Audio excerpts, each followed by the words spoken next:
อีกไม่ช้าไม่นานเราเองคงต้องไปแต่มันก็ยังมีโลกใบเก่ายังต้องมีอีกล้านคนก็มาอยู่ที่นี่แทนเราคือเด็กของเราเด็กๆที่เขาไม่เรียนสายให้โลกเราสวยพวกเรามาช่วยกันรับรู้ด้วยกันแล้วทำให้โลกนี้สดใสอยากให้โลกน่าอยู่กว่านี้เป็นโลกที่เราฝันใฝ่จะสวยอย่างไรเป็นไปได้ด้วยมือของเรา อยู่ที่มือของเราที่จะทำเอาให้ได้อย่างไรอยู่ที่มือของเราที่จะทำเอาให้สดใส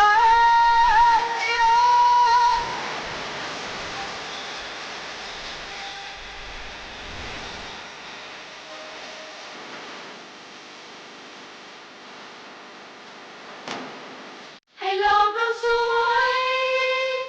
พวกเรามาช่วยกันรับรู้ด้วยกันแล้วทำให้โลกนี้สดใส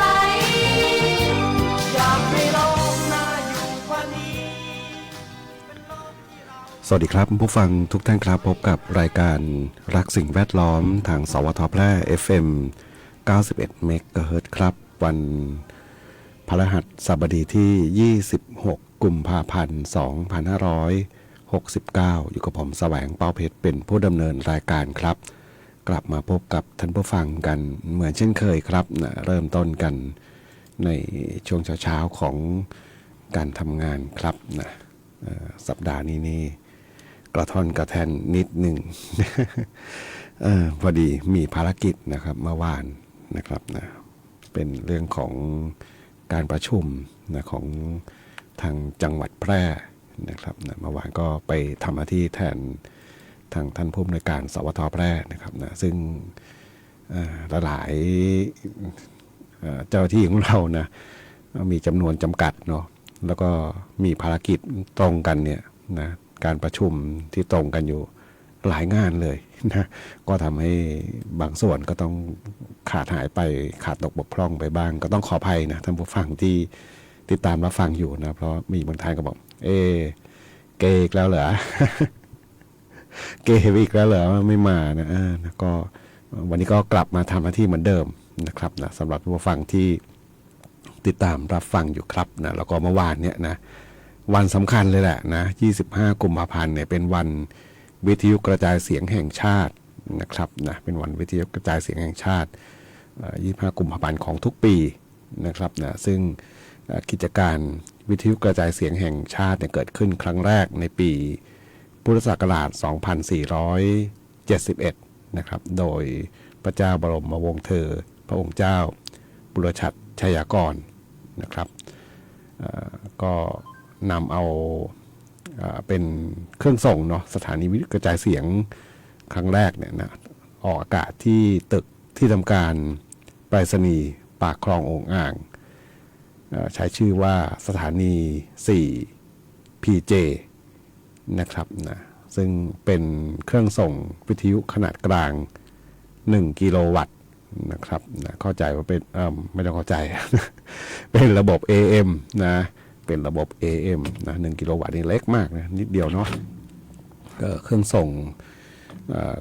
AM เนี่ยนะปกติก็ต้องหลาย10 กิโลเนาะเพราะว่าเป็นเครื่องส่งที่ต้องใช้เขาเรียกนะการกระจายเสียงแต่ว่าในอดีตเนี่ยนะก็เป็นยุคแรกๆเนาะที่มีการพัฒนากันมานะครับนะ1 มกราคมนี่มีการจัดตั้งกรมโฆษณาการนะครับนะกรมโฆษณาการหรือว่านี่แหละกรมประชาสัมพันธ์ในปัจจุบันนี่แหละเนาะก็ใช้วิทยุนะทั้งวิทยุทั้งทีวีนะครับต่อเนื่องมาอย่างยาวนานในการกระจายข้อมูลข่าวสารนะครับนะซึ่งทุกวันนี้นะหลายคนอาจจะมองว่าวิทยุนั้นน่าจะก็ได้หมดภารกิจหรือเปล่าจริงๆไม่นะเทคโนโลยีทั้งหลายยังใช้งานได้ดีมีประสิทธิภาพนะครับนะคลื่นวิทยุนี่ก็ยังใช้ได้ปกติเนาะ คนที่เขาคิดเทคโนโลยีเนี่ยประเทศที่เขาต้นแบบอเมริกาอังกฤษญี่ปุ่นนะเขายังใช้ไหมยังใช้อยู่นะยังใช้ยังแพร่หลายด้วยเนาะผมดูสารคดีและหลายสารคดีนะอุปกรณ์เครื่องไม้เครื่องมือของเขายังไม่ได้ทิ้งไปไหนเลยเนาะเทปโอเพนดีนยังใช้แต่ทำไมของไทยเรา ของไทยเราเก่งนะเก่งอะไรพัฒนาไปนิดหน่อยเราใช้ทิ้งของเก่าหมดเลยเนาะก็วิทยุนะวันสำคัญเลยเมื่อวานนี้นะก็แต่ว่าผู้จัดรายการหายไป ก็กลับมาแล้วเนาะกลับมาทำหน้าที่เหมือนเดิมแล้วก็มีเรื่องราวดีๆวันนี้ผมนำข้อมูลดีๆเรื่อง PM 2.5 นี่แหละนะซึ่งต่อไปนี้ก็คงจะรณรงค์กันมากเป็นพิเศษนะครับแต่เป็นข้อมูลดีๆที่ทางทีมงานนะได้นำข้อมูลจากทางสถาบันวิจัยวิทยาศาสตร์และเทคโนโลยีแห่งประเทศไทยตัวย่อเขาคือววนะครับนะเป็นการสนับสนุนจากทางสำนักงานการวิจัยแห่งชาติหรือว่าวชนะวชเนาะจัดทำเป็นนโยบายนะการเปลี่ยนแปลงใช้ประโยชน์ที่ดินเพื่อบริหารจัดการ PM 2.5 นะครับเดี๋ยวช่วงหน้านะฟังเพลงกันก่อนแล้วก็ช่วงหน้าผมจะนำข้อมูลดีๆเหล่านี้เนี่ยมาพูดคุยกับท่านผู้ฟังกับช่วงเวลาของรายการรักสิ่งแวดล้อมทางสวทแพร่ FM 91 เมกะเฮิรตซ์ครับ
คุณกำลังฟังรายการรักสิ่งแวดล้อมพบกันทุกวันจันทร์ถึงวันศุกร์เวลา 9:10 นาทีถึง 10 นาฬิกาทางสถานีวิทยุกระจายเสียงแห่งประเทศไทยจังหวัดแพร่ FM 91 เมกะเฮิรตซ์พร้อมสวทกลุ่มจังหวัดภาคเหนือตอนบน 2 ถิ่นฟ้าล้านนาตะวันออก ให้โลกเราสวย พวกเรามาช่วยกัน รับรู้ด้วยกัน แล้วทำให้โลกนี้สดใส อยากให้โลกน่าอยู่กว่านี้ เป็นโลกที่เราฝันใฝ่จะสวยอย่างไร เป็นไปได้ด้วยมือของเรา เพลงอะไรไม่อยากบอกเล่นอาจจะล่มก็ไม่อยากบอกถ้าไม่ล่มก็ไม่ใช่สุรชัยนะฮะเป็นประจำ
9:28 นาทีครับกับช่วงเวลาของรายการรักสิ่งแวดล้อมทางสวทแพร่ FM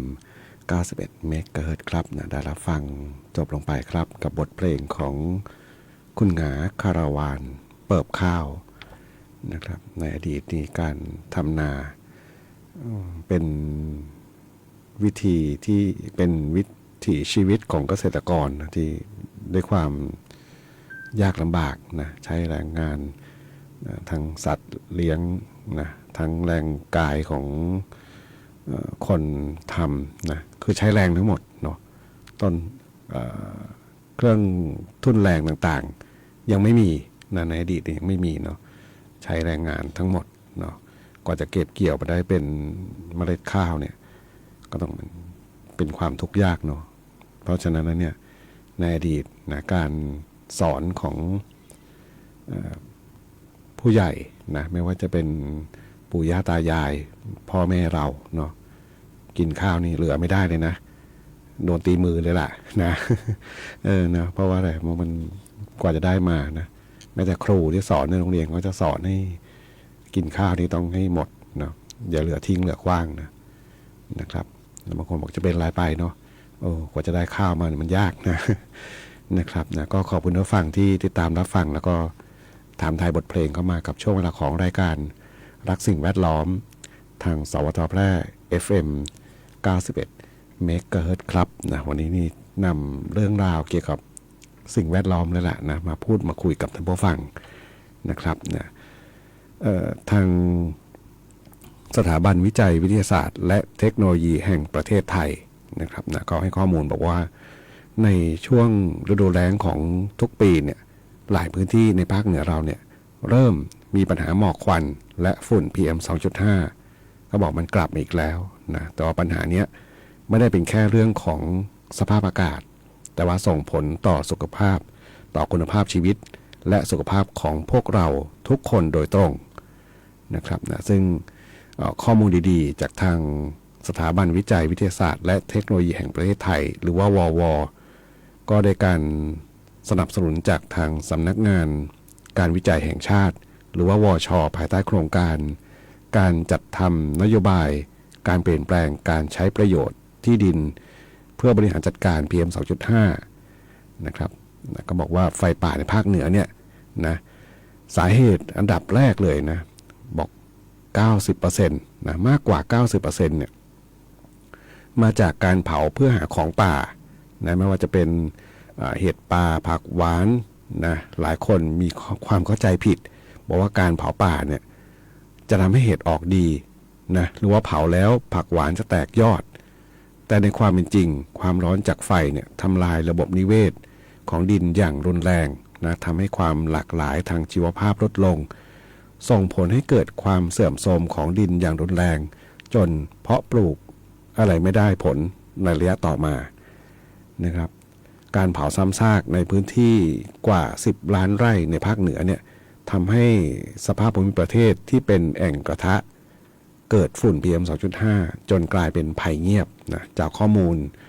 ระบุว่าฝุ่นเหล่านี้เนี่ยทำให้เสี่ยงต่อมะเร็งปอดหัวใจล้มเหลวสมองเสื่อมนะส่งผลให้คนไทยมีอายุขัยเฉลี่ยสั้นลง1 ปีนะเฉลี่ยสั้นลง1 ปีหมายถึงว่าในอดีตเนี่ย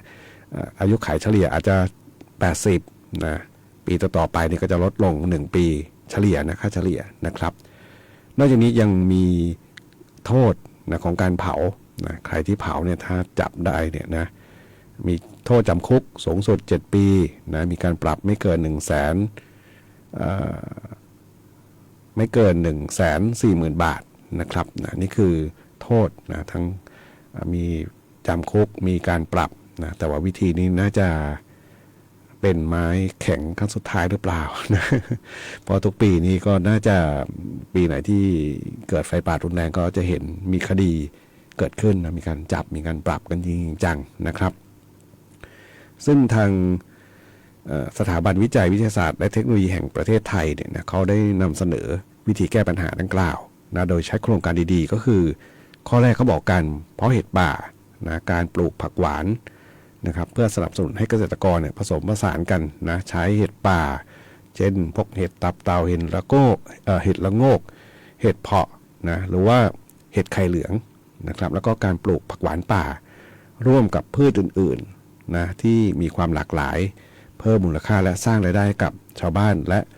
ชุมชนของเรานะครับนะอันนี้ผมยืนยันได้ว่าผักหวานนี่นะผมเคยเห็นข้อมูลนะอันนี้เสริมให้ว่าทางจังหวัดสระบุรีเนี่ยผมดูรายการมาไม่กี่วันนี่แหละคือก็ไม่ต้องเผาป่าเนาะมันก็แตกนะไม่แตกยอดเนาะเป็นเขาบอกเป็นความเชื่อที่ผิดจริงๆนะการที่ต้องเผาแล้วให้มันแตกยอดเนี่ยนะจริงอยู่มันแตกแต่ว่ามันไม่ต้องเผามันก็แตกไงเนาะนะครับอันนี้ก็ต้อง ข้อมูลดีๆผมว่ามีเยอะนะหลายๆพื้นที่ที่เขาไม่ได้เผาเขาปลูกแล้วก็มันก็ได้ผลดีด้วยเนาะสองเนี่ยเรื่องของการใช้ประโยชน์จากวัสดุเหลือทิ้งที่ผลิตปุ๋ยอินทรีย์นะมาช่วยในเกษตรกรในพื้นที่ของจังหวัดเรานะเช่นเกษตรผสมผสานและวรรณเกษตรแทนการเผาโดยการนำวัสดุเหลือทิ้งทางการเกษตรนะเช่นเศษพืชสังข้าวโพดฟางข้าวและมูลสัตว์นะสามารถที่จะนำมาเปลี่ยนรูปได้ด้วยการหมักนะกลายเป็นการปรับสภาพดินหรือเป็นปุ๋ยอินทรีย์ที่มีคุณภาพดีดังนั้นเนี่ยนะหากมีการจัดการที่ดีนะปุ๋ยที่ได้ก็สามารถที่จะเพิ่มความอุดมสมบูรณ์ของดินได้อย่างมีประสิทธิภาพและเป็นการจัดการขยะในครัวเรือนหรือขยะชุมชนและยังช่วยลดปัญหาการเผาทำให้เราสามารถที่จะมีปุ๋ยอินทรีย์หรือปุ๋ยหมักเพื่อคืนธาตุอาหารสู่ดินลดต้นทุนค่าปุ๋ยเคมีได้อย่างมหาศาลพร้อมกับหันมาใช้วิธีเพาะเห็ดป่านะร่วมกับต้นไม้และการปลูกผักหวานป่าอย่างถูกวิธีโดยไม่ต้องใช้ไฟกระตุ้นนอกจากจะช่วยลดฝุ่นแล้วเนี่ยยังสามารถที่จะสร้างรายได้หมุนเวียนต่อทั้งปีเพื่อให้ครัวเรือนเกษตรกรเนี่ยหรือว่าชุมชนเนี่ยมีความเข้มแข็งอย่างยั่งยืนอีกด้วยนะครับนะวันนี้เขาก็เชิญชวนเนาะมาร่วมหยุดการเผาปรับเปลี่ยนการปลูกเห็ดป่าเพื่อสร้างรายได้และเปลี่ยนวัสดุเหลือทิ้งมาเป็นปุ๋ยเพื่อคืนชีวิตให้ดินและคืนลมหายใจที่สะอาดให้กับลูกหลานเราก็เป็นข้อมูลดีๆนะจากทางสถาบันวิจัยวิทยาศาสตร์และเทคโนโลยีแห่งประเทศไทยหรือว่าวว.ซึ่งได้รับการสนับสนุนโดยสำนักงานการวิจัยแห่งชาติหรือว่าวช.ที่ร่วมผลักดันงานวิจัยเพื่อการแก้ไขปัญหา PM 2.5 อย่างยั่งยืนครับนะใครที่สนใจข้อมูลเนี่ยสามารถที่จะขอข้อมูลเพิ่มเติมได้ที่หมายเลขโทรศัพท์ 02-577-9000 นะครับนะ02-577-9000 ครับนะนี่เป็นข้อมูลดีๆที่ทางรายการได้นำมาเผยแพร่ให้กับท่านผู้ฟังได้รับทราบกันครับ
ให้เพียงพอ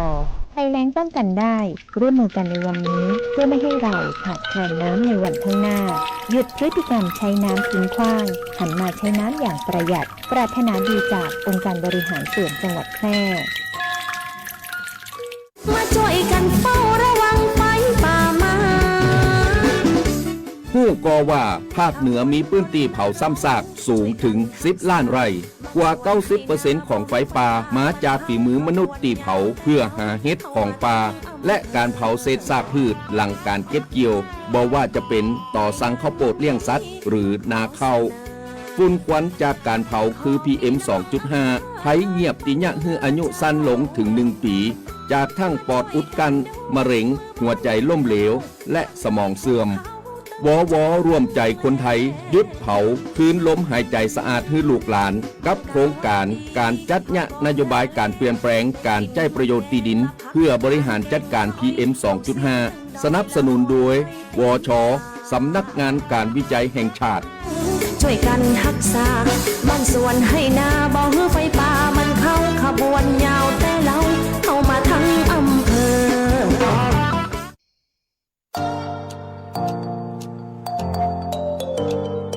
ถ้าคุณกำลังถามตัวเองว่าเรียนอะไรดีที่จบแล้วมีงานทำจริงเรียนอะไรที่ต่อยอดชีวิตได้ไกลกว่าห้องเรียนหยุดคิดไว้ตรงนี้เพราะคำตอบอยู่ที่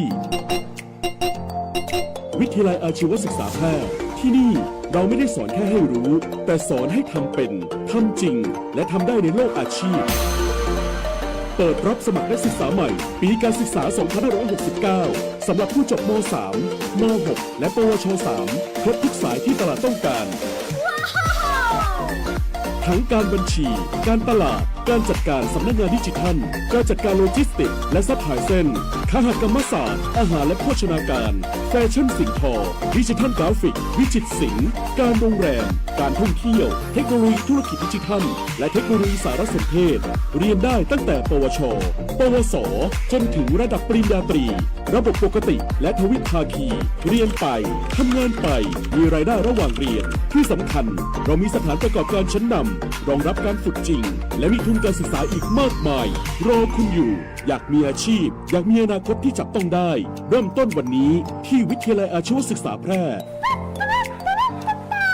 เตรียมชีวิตจริงให้พร้อมสู่โลกอาชีพเรียนจริงทำได้จริงมีงานรองรับเพราะความสำเร็จที่ยิ่งใหญ่เกิดขึ้นได้ที่วิทยาลัยอาชีวศึกษาแพร่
ได้รับฟังผ่านไปครับนะกับบทเพลงดอกไม้กับนายกระจอกที่ท่านผู้ฟังถามถึงเข้ามาครับนะบอกดีเจช่วงนี้ก็กระท่อนกระแทนไม่ได้เข้ามาจัดรายการเนาะ ติดตามรับฟังอยู่นะครับนะขอบคุณอีกครั้งหนึ่งแล้วก็หลายท่านเนาะที่เห็นคอมเมนต์อยู่นะครับนะมีทิดโอ๊ตเนาะเดี๋ยวท่านไม่แน่เพลงนะวันนี้มีหลายท่านที่ขอเพลงเข้ามานะครับนะท่านหนึ่งบอกฟังเพลงใน Facebook ได้ตอนนี้นี่แหละผมทดลองเนาะขออนุญาตชี้แจงก่อนนะผมเห็นมาครั้งสองครั้งเนาะเคยเปิดเพลงลืมต้องบอกลืมแล้วก็กดปล่อยเพลงไปอยู่เนาะแล้ว Facebook ไม่ทำอะไรก็เลยเขาปล่อยแล้วล่ะหรือนะวันนี้ก็เลยทดลองปล่อยดูปรากฏว่ามันปลาดุกว่านะปรากฏว่าดูเหมือนจะถูกตัดสัญญาณไปแป๊บหนึ่งนะ ผมเห็นเตือนขึ้นมานะถูกตัดสัญญาณไปแป๊บหนึ่งนะตอนนี้กลับขึ้นมาแล้วช่วงที่ผู้จัดรายการพูดเนี่ยนะแต่ตอนเป็นเสียงเพลงดูเหมือนถูกตัดอยู่นะเข้าใจว่าโดนปิดกั้นนะครับนะเพราะว่าเพลงเท่าที่พอทราบมันเนี่ยกลุ่มเพลงของทางเพลงเพื่อชีวิตเนี่ยนะทางคาราบาวทางพงษ์สิทธิ์คัมภีร์เนี่ยนะที่เคยเปิดนี่ก็คือจะถูกตัดเลยนะตัดสัญญาณบางส่วนออกไปเนาะเข้าใจว่าเป็นระบบของเขาที่เราไม่ได้เข้าใจเขาหรอกเนาะว่าเป็นอย่างไรเพียงแต่ว่าเขาก็ต้องป้องกันตัวเขาโดยการปิดเลยเนาะก็น่าจะไม่ค่อยได้ผลนะ คิดว่าอย่างนั้นเนาะก็อย่าลืมนะเรื่องของข้อมูลดีๆนะที่ทางรายการได้นำมาประชาสัมพันธ์ให้ทราบกันเพราะว่าในที่ผู้จัดรายการเคยพูดถึงบ่อยๆก็คือนะผมว่าเป็น10 ปีแล้วนะ10 กว่าปีที่ผ่านมาเนี่ยนะภาคเหนือเราเจอปัญหามากจริงๆนะฝุ่นละออง PM 2.5 แล้วก็ข้อมูลหลายๆข้อมูลเนี่ยนะก็ให้ข้อมูลที่ค่อนข้างตรงกันนะอย่างเช่นนะโรคปอดนะมะเร็งปอดนะทางการแพทย์เขาก็ระบุว่ามีการเพิ่มขึ้นอย่างมีนัยสำคัญมันเป็นภัยเงียบนะเป็นภัยเงียบเพราะว่าอะไรเพราะว่ามันค่อยๆคืบคลานเข้ามานะหมายถึงว่ามันสะสมสมมติปีนี้ก็เกิดฝุ่นละอองแบบนี้มากขึ้นแบบนี้เนาะแล้วมันบ้านเราเนี่ยมันเกิดนานนะเวลามี PM 2.5 เนี่ย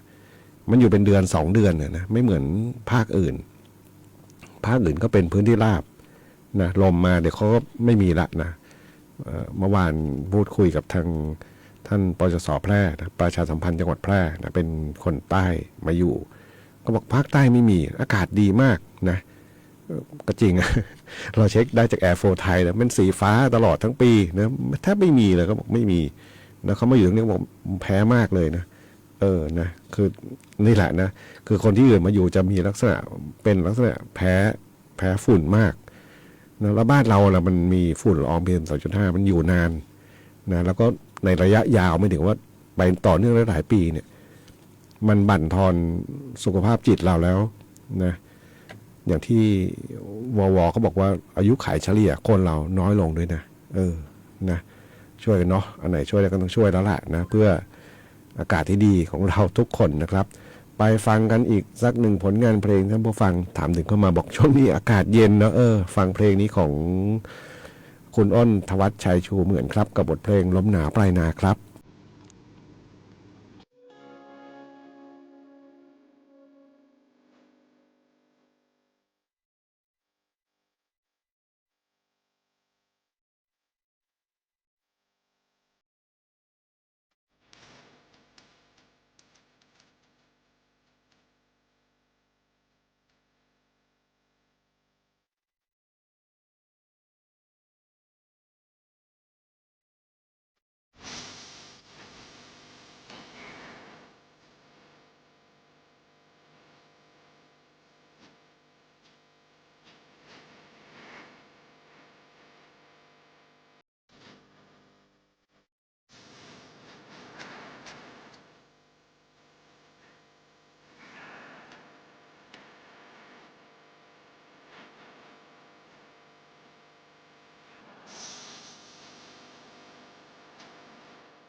9:55 นาทีครับท่านผู้ฟังที่ถามถึงเพลงลมหนาวปลายนาเข้ามาครับบอกวันนี้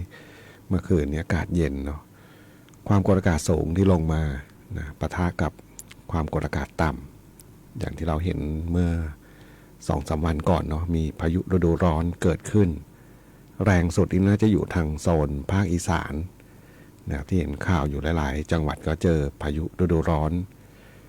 ภาคเหนือเราที่เป็นข่าวให้เห็นอยู่ก็ทางจังหวัดเชียงใหม่กับพะเยาเชียงใหม่เนี่ยน่าจะแรงสุดเนาะอำเภอพร้าวใช่ไหมนะถ้าจำไม่ผิดนะเห็นบนแฟนเพจของทางสำนักประชาสัมพันธ์ที่3ได้โพสต์อยู่เนาะก็เป็นพายุลูกเห็บเนาะบ้านเรานับว่าโชคดีมากนะวัน2 วันก่อนนี้มีฝนตกลงมานะพอได้เย็นพอได้ดับฝุ่นไปเยอะเลยล่ะนะนะอากาศดีขึ้นมาทันตาเห็นนะครับนะเรียกว่าได้ฝนมาดับฝุ่นเลยนะครับนะโชคดีจริงๆนะเพราะว่าในช่วงงานช่อแฮนี่แหละนะมักจะมีพายุฤดูร้อนนะครับนะคือไม่ได้เป็นอิทธิพลของวัดหรอกนะแต่ว่ามันเป็นช่วงจังหวะเวลาที่ความกดอากาศสูงนะลงมาเนาะที่มันจะมีหลายๆระลอกอะแต่ว่าช่วงปลายหนาวเนี่ยความกดอากาศสูงก็จะไปทางเวียดนามนะเวียดนามตอนบนทางลาวนะคือจะเฉียงไปทางนู้นละเนาะไม่ค่อยมาทางไทยหรอกแต่ว่ามันจะมีบางส่วนที่ผ่านลงมาถึงนะครับนะแล้วก็เจอกับความกดอากาศต่ำมันก็จะเป็นพายุฤดูร้อนนะแรงอากาศร้อนอากาศเย็นมาเจอกันนะมันเป็นศัตรูหรือเปล่าไม่แน่ใจ เพียงแต่ว่าพอเจอพวกมันก็จะเกิดพายุฤดูร้อนเกิดขึ้นนะเพราะว่าผู้จัดรายการเองเนี่ยไปถ่ายทอดสดเนาะมีทั้งการเตรียมงานเตรียมอะไรต่างๆเนี่ยมันก็จะเจอคลุกคลักบ้างแหละเนาะช่วงที่ไปถ่ายทอดเสียงถ่ายทอดสดในงานนี้นะครับนะ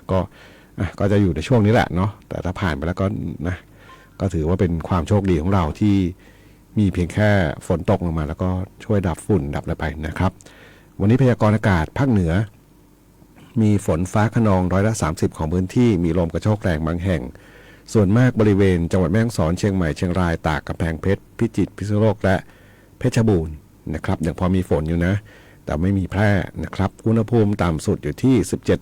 17-23 องศาเซนเซียสสูงสุดอยู่ที่ 26-36 องศาเซนเซียสครับวันนี้รายการนักสิ่งแวดล้อมทางสวทแพร่ FM 91 เมกะเฮิรตซ์มาถึงช่วงท้ายรายการครับคงต้องนำรายการท่านผู้ฟังก่อนพบกันใหม่ในวันพรุ่งนี้ขอความสุขความโชคดีอยู่มีแต่คุณผู้ฟังทุกท่านสวัสดีครับ